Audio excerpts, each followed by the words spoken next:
This podcast was originally live-streamed on the NonSequitur Show on YouTube. New episodes air weekdays, Monday through Friday, at 8 p.m. Eastern at youtube.com/NonSequitur Show. Make sure you never miss a live stream by visiting www.nonsecshow.com/schedule. For the latest news, polls and updates throughout the day, follow us on Twitter at NonSecShow or Facebook.com/NonSecShow. That's NONSEQ Show. If you'd like to get exclusive content, bi-weekly private hangouts with Kyle and Steve, backstage access to chat with guests after shows hosted on your channel and much more, become a Patreon saint of NonSequitur. It ensures we continue to improve our show and brings you into the process at the same time. Visit patreon.com/NonSequitur today while the limited spots are still available.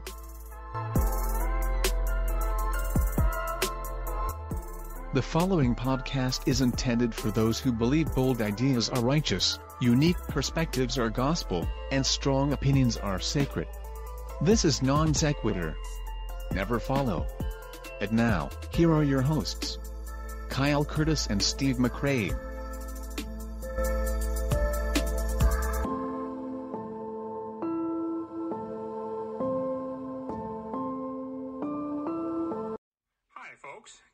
Here from Dinosaur Adventure World. It seems like you folks are waiting for Non-Sequitur to start.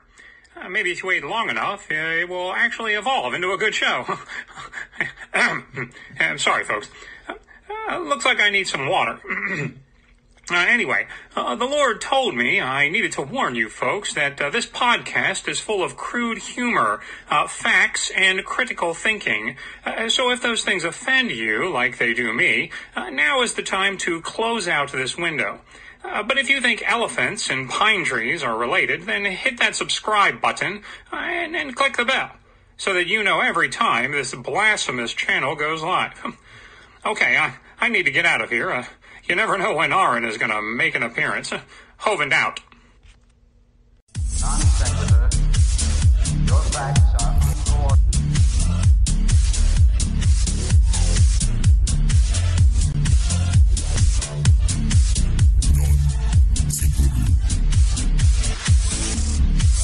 Non-sequitur.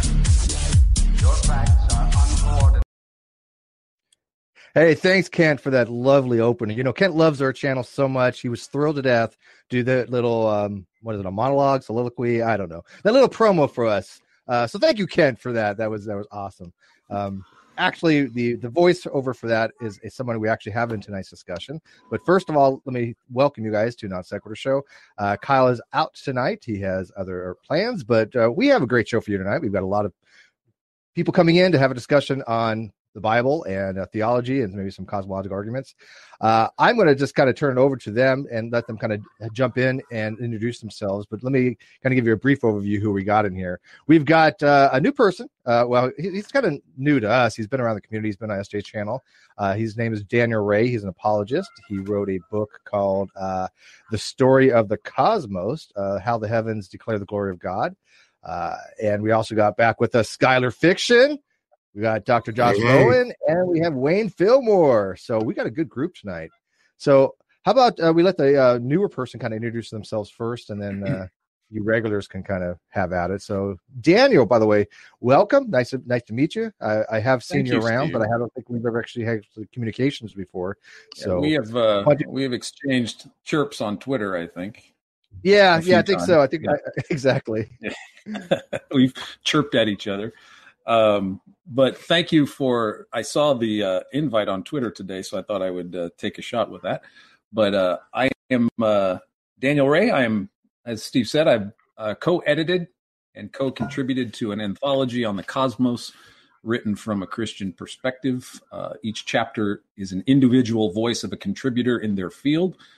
We have literary experts. We have cosmological experts, Dr. Luke Barnes. We have William Lane Craig giving a chapter on creation ex nihilo. And it's a wonderful, we have the Vatican astronomer, Brother Guy Consolmagno, is contributing a chapter. It's a wonderful compendium of individual chapters about the cosmos from a Christian perspective. that incorporates the latest scientific discoveries about fine-tuning exoplanets, black holes. And we have, some of you may know, I think you know, Steve, a lot of you know Sarah Salviender, perhaps from Twitter. Of course. She is an astrophysicist. She's in our book. So I met Sarah on Twitter. And I'm normally a middle school teacher, and I would consider myself a lay astronomer and a lay theologian. I'm not specially trained in the sciences or specially trained in theology, but I've been a Christian for about 25 years. Awesome. All right. How about you, Wayne? Welcome back. You've been on numerous times. People should know who you are by now, but just in case they don't, Wayne, introduce yourself. Hey, what's up, guys? Can you hear me? Yes. Mm-hmm. Perfect. Okay. So I'm Wayne. Nice to meet you guys. Also known as Science Enthusiast. You can go and follow my channel at Science Enthusiast on YouTube. Former younger creationist, evolutionary creationist, former PR guy for the Great Debate Community. Got Hugh Ross. Who else did we get on here? Fuzz Rhino, all those good guys on here. I'm just a guy who wants to be an honest Christian, and I don't like pseudoscience. So yeah. And I'm done. Yeah, that is true. You were an amazing PR guy, and you were the one who facilitated the initial conversations with Dr. Ross way back when. Yes, that is true. Next, we got Dr. Josh Bowen, fan favorite to the NonSequitur show. How you guys doing? And by the way, let's give it away. Who did the voice for Dr. Well, I'm not sure, but I've been teaching high school science for the last 15 years, and if you believe that pine cones and dogs are related, well, that's fine. But that's not science. That's religion. That's too good. It's amazing. Too good. Every time, it's great. It gets better and better. I feel like my IQ drops though every time I do it. So you actually have to dumb yourself down to do that voice. Well, but anyways, what about your channel? Digital Hammurabi. Dr. Joshua Bowen from Digital Hammurabi. My wife Megan and I run what I consider to be the coolest channel ever. But sure. Of course, there's stiff competition around here. So, but we do the ancient Near East in general. So I have a PhD in Assyriology from Johns Hopkins University. My wife is very close. She's hoping to finish hers up this year, also in Assyriology. I worked in slightly older periods, so third millennium, early second millennium, sort of when I focused on. I focused on Sumerian and Akkadian linguistics. But I have a master's in theology from Capital Bible Seminary, where I focused on Old Testament studies. So it took a lot of Hebrew, took an awful lot of Aramaic. Yeah, so our channel is essentially designed to make the ancient Near East palatable to regular people. So yeah, I'm excited to be here. And how do you say wata? It's the water and the otter. The water and the otter. See, I can't do it. I have no voiceover abilities. And last but not least, Skylar Fiction from the Skylar Fiction Show or channel or whatever he named it this week. You know what? It's the Skylar Fiction Show. What's up, everybody? Man, I'm super excited to be here. Every time I come on the NonSequitur show, it's always fantastic, except for the Mr. Intelligent episode. That was a little rough, but every other time has been absolutely amazing. It's been absolutely amazing. Well, if you don't know me, like I said, I run the Skylar Fiction Show. You just go to YouTube, type Skylar Fiction with an AR. I host Christians regularly on for discussions, debates, and it's been doing it for a couple of years now. It's been really, really fun. Dr. Josh Bowen, my hero, my confidant, has been very, very generous with his time.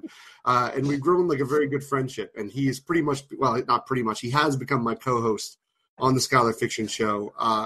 And it's been an amazing experience. But if you like theology talks, you like debates, good conversations, I sometimes will admit that I get some really interesting characters on my show. Sometimes they could be more intellectual. Sometimes it could be kind of a dumpster fire. It just depends on how you look at it. But that's it. Skylar Fiction Show. Check it out. I think you'll enjoy it if you enjoy this show. You've had some pretty infuriating conversations, to be straight up.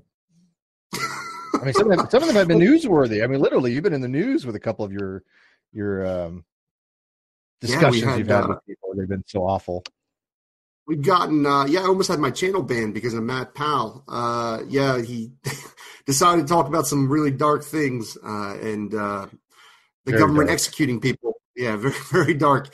And that YouTube tried to flag my channel for hate speech or me promoting hate speech, which was absolutely ridiculous. I was arguing against his opinions and his ideas. But, it went really well for me. Richard Dawkins ended up sharing out my channel, getting me a lot of media attention. And, overall, I got my channel back, worked out, and the video never got demonetized, which is the funniest thing, even though it was considered he got a strike, but he didn't even get demonetized. There you go. So tell us real quick before we jump into the whole discussion. You two have started a new channel. It's called Digital Fiction, I believe. You got a few videos out. Do you guys want to promote that for a few minutes real quick? Yeah, is Dr. Josh, is it okay if I talk about it real quick? Do you want to say anything? Yeah. Or? You're the eloquent one, my friend. Please. So one of the things, Dr. Josh and I, like I said, he had been coming on my channel for a while, and he's been so helpful, having someone who has so much knowledge about the ancient Samaria. And, what Josh didn't tell you in his introduction, he was a minister, I believe, for 10 years. I believe has a PhD or a bachelor's in divinity or a PhD in divinity. I have a master's in theology and master's in theology and a PhD. I have none of those, but I can talk really well, so it works out for us.